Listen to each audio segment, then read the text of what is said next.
Hey guys, welcome to lockdown performance or COVID performance, whatever you want to call it. Yeah, it's been a while. No, I haven't forgotten about you people. I've been busy with other stuff and it's been pissing down rain once again. But anyway, we won't go into that because that's a freaking another story. So what have I been doing? I've just been doing some stuff on the Q45. That's what this video is about. So instead of talking crap, I'm going to show you what's been happening. So as you can see, this car has taken a turn. It actually looks like a freaking tough, angry looking Q45. It doesn't actually even look like a Q45 anymore. Like, honestly, I haven't even adjusted the suspension properly. That's still got a 40 series tyre on it. The back end's happy. I'm happy with that, the way it is. It pretty much misses the guards without having to modify anything. The front has to get a 35 series tyre. I'll probably come down a little bit more. And if you have a look underneath there, you can see that there's not much clearance between the manifolds and the road. So I'll have to do something about that. I could probably bring them up like 30 mil. The car is filthy at the moment. I just took the cover off it today.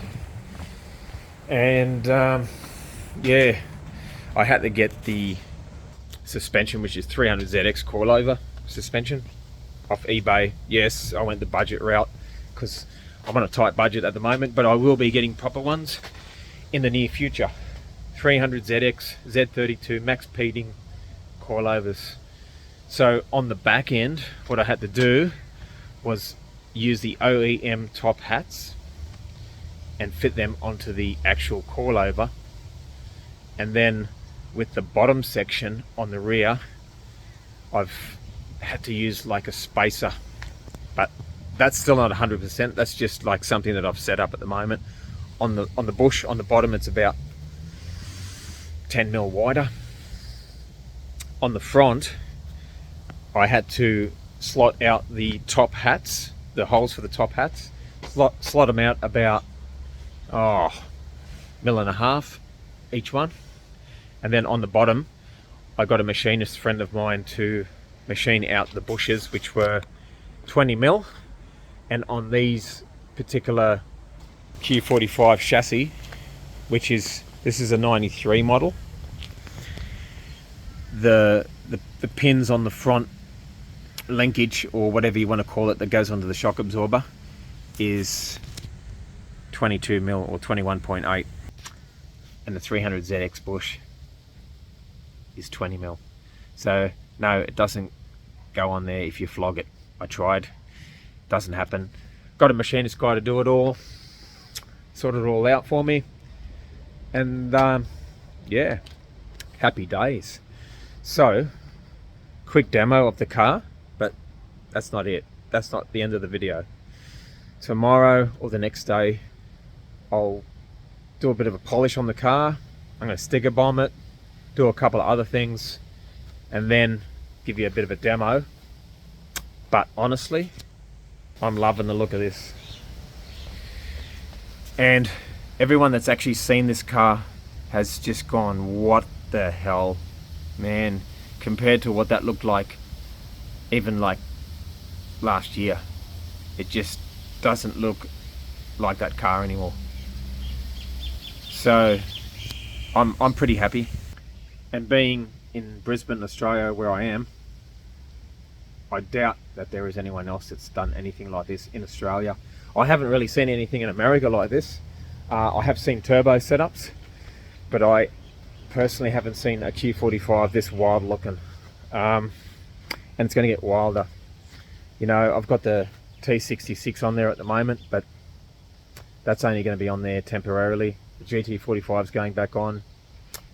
I'll get some modifications done. I'll get a link ECU, and it's just going to be unique. You know, like there's so many people in Australia that they just, I mean, each to their own, but they just do the same old boring thing, you know what I mean? Like, It's either Barra this or LS that or whatever.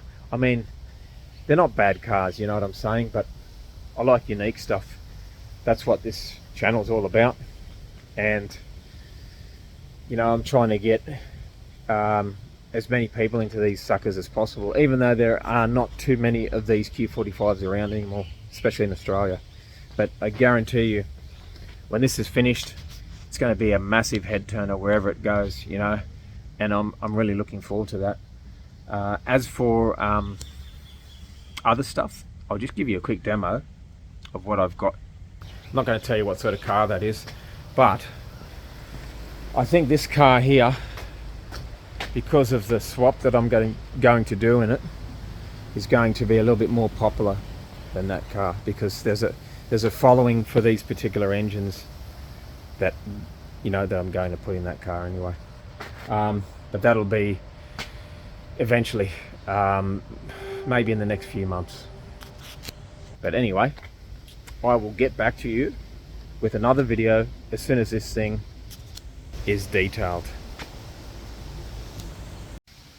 What's happening? So it's the next day, obviously, because I'm not wearing the same stuff. But anyway, I've been battling with wind, dust, all sorts of crap. So this is what I'm up to. Now, I haven't detailed the car yet. I haven't polished it, I mean, because I don't really want to be polishing the car when it's windy and dusty like this. I'll probably wait for a little while, but I lowered the front another couple of inches. Oh, not a couple, probably 30 mil. And I have thrown a couple of stickers on it. A lady by the name of Jess makes these stickers on, she's got a Facebook page at the moment. So what I'll do, as soon as I get some links or whatever, I'll put them in a video. But yeah, it's looking pretty good. Just remember, this is the car unpolished, so when I polish it up, it'll be a lot better. Unfortunately, the roof's not really that great, but body's pretty straight on it. It's starting to look really tough.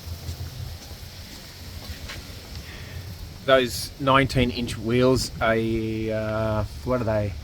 They're 5x114.3 off my Toyota Aristo. Not a lot of clearance there at all. Since I've dropped it, I've got 40 mil, so that's going to have to be sorted. This is really only for show, guys, at the moment. I'm going to be bringing the front end up a little bit, so yeah, I just wanted to see what it looks like. That camber will get adjusted eventually as well. I don't really have a lot of room to play with, but yeah, that's it. And that is what I'm up to. I'm about 90%. I've got to do a couple of little things, but those little things are quite expensive. So yeah, I'm excited. I'm really excited. You know, I wasn't expecting the car to look like this. I used to have a silver one. It was lowered. Didn't really have flash wheels, didn't have coilovers or anything. It just had lowered suspension, lowered springs. Didn't look as good as this. I don't know what it is. Maybe the color or something like that. But yeah, I'm pretty excited. I've got to get a couple of like I said, a couple more bits and pieces. The ECU is going to set me back a fair bit of money. It needs to be a Link G4 Storm, I think they're called, with a plug to suit an RB, because the RB plug is the same as a Vh45. So yeah, the reason I'm going a little bit more expensive on the ECU is because I just don't want to have issues. My friends have used Niz tunes and all that sort of stuff in the past, and even though I'm not chasing massive power, it's only going to be like 500 to 600 horsepower, I still would like to have the Link, because the Link's got the two-step, you know, the anti-lag, all that sort of stuff, a lot of other things built in. And I guess with the RB sort of plug, if I ever want to do anything with an RV in it, which I will do in the future, I can always use that ECU, just put another base map into it or whatever. It'll also give me the opportunity to learn a little bit, because I do intend on getting the base map and basic tune in myself. I'm not going to spend thousands and thousands on the dyno. This thing is a fairly low budget car, so yeah, I'm happy. Anyway, that's it for this time. Next time I'll show you the car fully cut and polished. Hopefully have the seats in, harnesses, a couple of other little things as well. But for now, take it easy guys, thanks for joining, and I will leave you with a couple of pictures and stuff from what I've been doing recently anyway. See you next time, eh?